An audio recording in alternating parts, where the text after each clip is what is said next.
welcome back, everybody. This is your Feel Good Breakfast Show on S3. Now, of course, as the looting and unrest have gripped South Africa this week, Africa Muslims Agency, AMA, has been working hard to deliver assistance to communities in KwaZulu-Natal and Gauteng. Now, Imran Junara, the CEO of Africa Muslims Agency, is joining us this morning to tell us more about what they're doing in the works during this time as well. We've already heard just how difficult the situation has been for those trying to assist because of a lack of fuel, a lack of infrastructure. So it's one thing saying you've got the goods to deliver, but when you've got no trucks to be able to do that, where you've got no one able to access these areas to be able to do that, never mind the tragic loss of life. Over 200 people have lost their lives over the last couple of days. I think everyone is reading, certainly feeling the grief, but then there are those that have stepped up to ensure that much needed supplies are getting where they are needed. And we'd like to welcome Imran onto the show. Thank you so much for joining us this morning. Good morning. Oh, thanks for having us, man. Thank you, really. Thanks to you guys. I would imagine you've taken a lot of deep breaths over the last week. You've been working on two fronts, both in Gauteng and down in KZN. I suppose the most important question is, how are the people doing on the ground level? You know, Graham, I mean, good question. I think, first of all, the people on the ground, you can imagine, you know, you just had a chat on grief. Yeah. Can you imagine the trauma right now experienced by the average South African? Yeah. Even people who are not directly affected by the loss of food or the looting or the violence or the insane unrest, even if you were not directly affected, you're just having to witness it. The visuals on social media destroys you as a human, takes something out of you as a human being. That's how people... So you can imagine the people literally affected. How are they feeling? Fear. People who haven't eaten for 4 days. Fear, anxiety, hunger. Mothers who cannot feed their babies.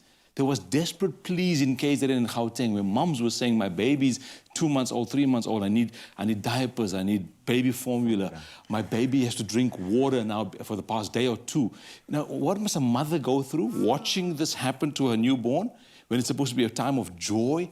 She herself is experiencing her own emotions, almost feeling helpless, like you cannot help your baby.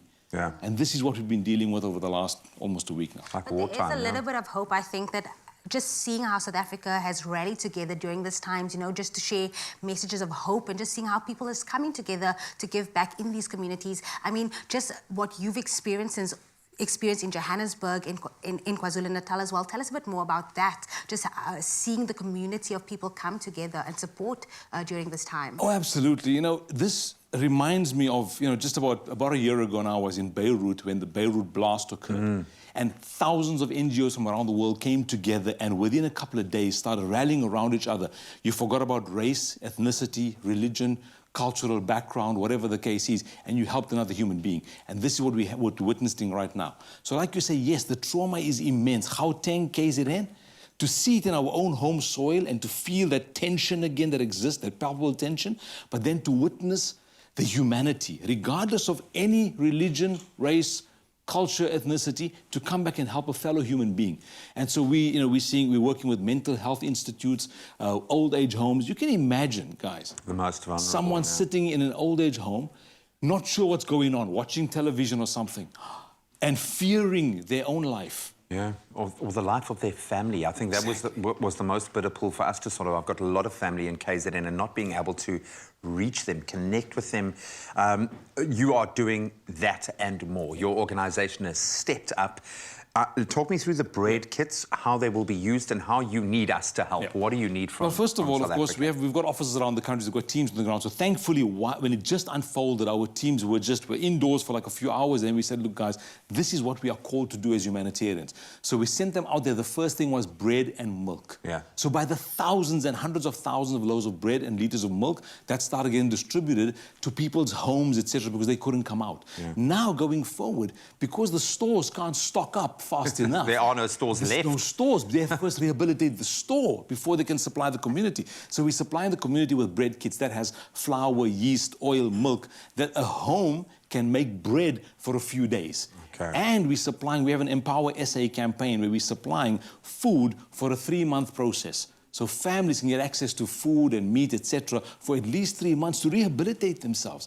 Because, guys, if you cannot feed yourself and your family, you can't think clearly about what your next step is. Loss of jobs, loss of small businesses, You know, in Gauteng, we had to respond with over 300 families getting daily food twice a day for a few days. That's thousands of people twice a day food, because you have to eat. Your children have to eat. Yeah. If you're looking at your children's eyes every day and you can't feed them, Oh, yeah, no. how do you all think bets about... are off when it exactly. comes to what do you do next? looking after your kids. I have to ask, how can South Africa get involved now than ever to help you and support the organisation to give back to these communities? Well, first of all, I think people should help another human being. So first of all, step up to help another human being. You're a human being, I am too. We need to help. So volunteer. Volunteer even in your own community.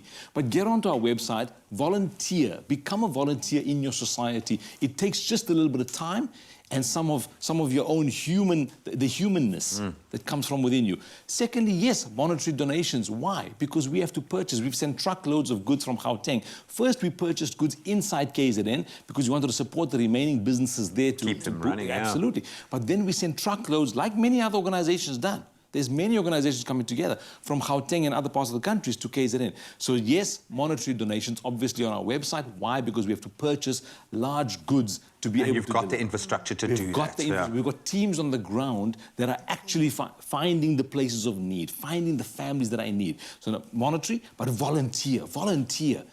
There is nothing like the human spirit. Yeah. Volunteer to get involved. And that's really, really the key. Get involved through that, through monetary donations, through large, if you want to give bulk donations. If you want to give donations in kind, then give bulk, because that's the easiest. Do what you can. Absolutely, because we can get it to people. Like if corporates get involved on that level, that's really cool. But as an individual, volunteer your time, volunteer some money. And now's the time, and I want to just wrap up on this thought.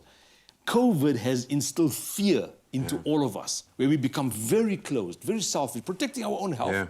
But the unintended consequences of COVID, we protect everything around us. We fear our loss of income, we fear our job, we fear everything.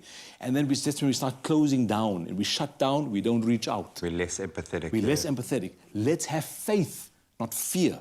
Let's step out of the fear into the people, however this was orchestrated, or whatever instigated this incident now, recent South Africa. They'll get it what's wanted coming, fear in us. South Africa, we know how to have faith. Yeah. Now let's find that faith. Let's reach out. Let's step up. Let's open up to each other.